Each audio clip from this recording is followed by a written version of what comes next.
What's up guys, John here and welcome back to John Moon Studios. In this week's video, we're going to touch upon what you need to know about chord theory, and the first scale source we're going to look at is the harmonic minor scale. Now the harmonic minor scale is one of the most common minor scales being used in today's music, and we're going to see some of the chords that naturally occur inside of this scale source. You're going to find some really interesting colors, and this could really spice up your tracks to make them sound very unique. So let's get right to it.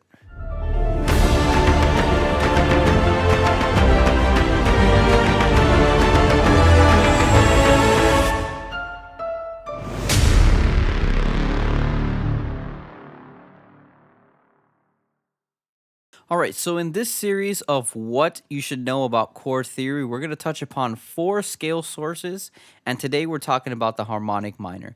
But stay tuned, I will be talking about the major scale, melodic minor, and harmonic major scale to see what chords naturally occur in these scale sources. If you're looking for a more beginner tutorial on how to read music, how to build chords, reading key signatures, or reading the notes on the staff, I will post right now on the top right of this video, so you can see my previous videos on learning these concepts. I'll link them down below in the description as well. All right, so the first thing we need to know about harmonic minor scale is how it's built. The easiest way to figure out how it's built is you build a major scale. So in this case, I'm using C major, which is C, D, E, F, G, A, and B. No sharps, no flats. And what you do is you're going to put a flat on the 3rd, which is E flat, and then the flat on the 6th, which is A flat, and you create a harmonic minor scale. You can do this with any major scale as long as you flatten the 3rd and the 6th, and you'll create any harmonic minor scale. So the way this is built is using what we call tertiary harmony, which is any chord, counterpoint, etc. stacked in thirds. So above this scale source, what I did was I created the 7 chords that naturally occur, the seven seventh chords that naturally occur inside of this scale. So if we look, we have all of our scale notes in here. So C, D, E flat, F, G, A flat, and B. And what we did is stack thirds on top of each of these root notes.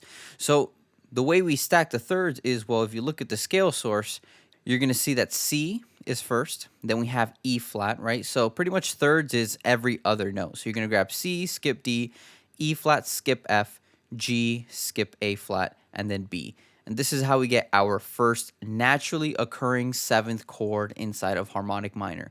And this is what we call the minor major 7. Let's take a listen to this chord.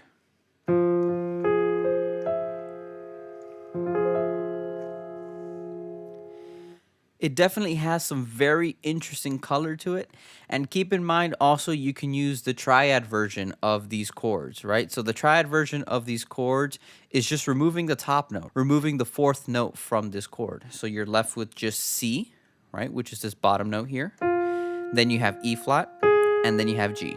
So you can just play the triad version of this as well. The next chord that we have is D minor 7 flat 5. Right? And this chord, again, it's built on D, and we're going to skip every other note. So it's going to be D, skip E flat, F, skip G, A flat, skip B, and then we have C. So this is what the chord sounds like.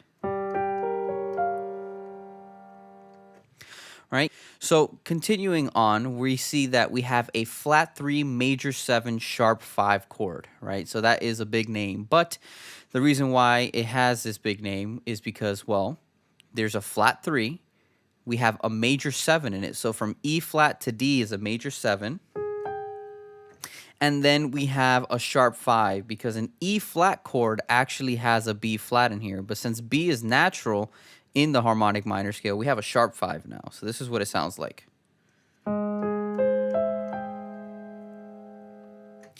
So as you can see, there's a lot of color to these 7th chords naturally occurring in harmonic minor that not a lot of people are taking advantage of. And you hear these a lot in jazz music, but the reality is you can use this in any style of music you want. You just have to know how to combine these chords and, you know, kind of make them sound good and experiment on your own to see what is the best possible chord choice for, you know, these naturally occurring chords in the harmonic minor scale. We have our 4 chord, which is a minor 4 chord. So we have F, A flat, C, and E flat. Let's see what this sounds like.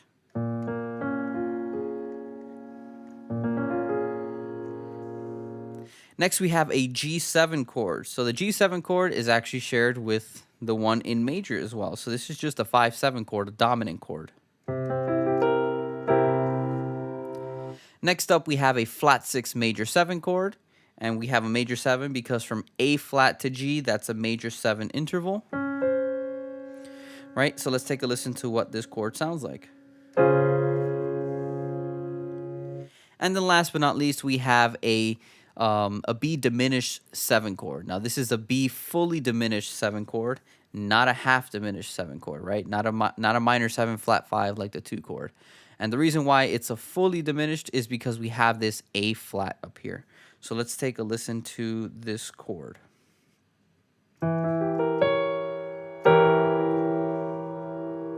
And then we have, again, our C minor major 7.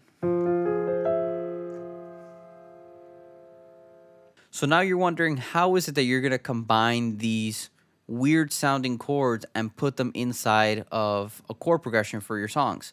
So I'm going to play a short chord progression that will show you how you can use these chords to kind of color your songs to whatever you really want. These are just colors at the end of the day. You don't have to use these chords. You can use just the regular triad version of it, which doesn't give you, that fourth note in the chord, which is the seventh of the chord, because they do sound a little bit odd, especially with the C minor major 7 and the E flat major 7 with the sharp 5. Right, those two chords sound really out of place, but if you combine them correctly, they can sound actually pretty cool. So I'm going to play a short chord progression, and I'm going to write it out in this finale sheet, and so you can see what chords I'm playing, and then you could dictate for yourself whether these chords are, whether you could use them in your own music.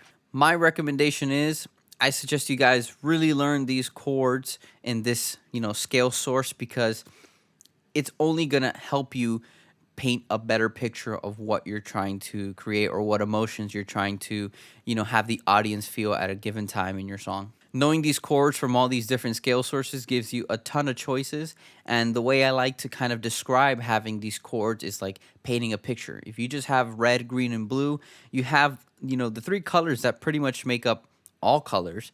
But at the end of the day, if you have all different shades of red, all different shades of green, and all different shades of blue, you could paint a more vivid and accurate picture of what you're trying to represent. So let's go ahead and now take a listen to some of these chords being used in action.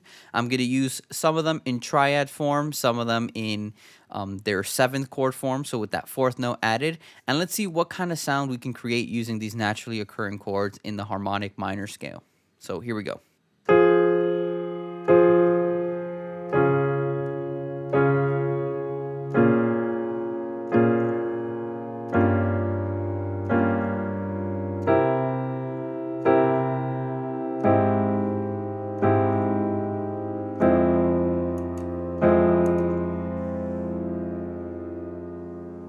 Right, so now let me go ahead and write these in Roman numerals in case you like to see this written in Roman numerals. So the first chord I played was a 1 minor chord.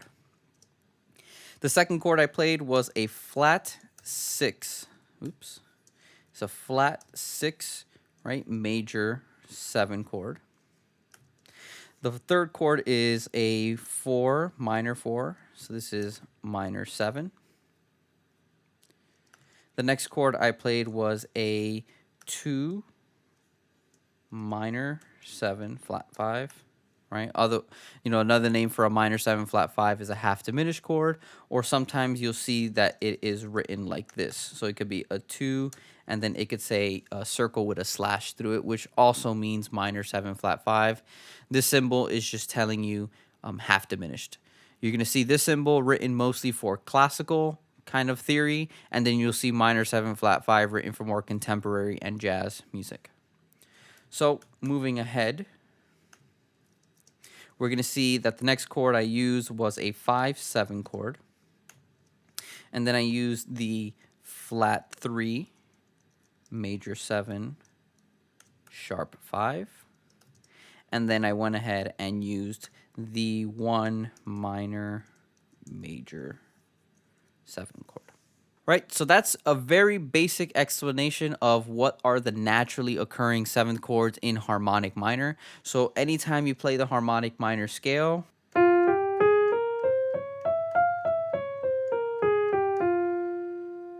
right? So anytime you play that harmonic minor scale or you hear it in a song, now you understand the naturally occurring chords that happen inside of the scale source.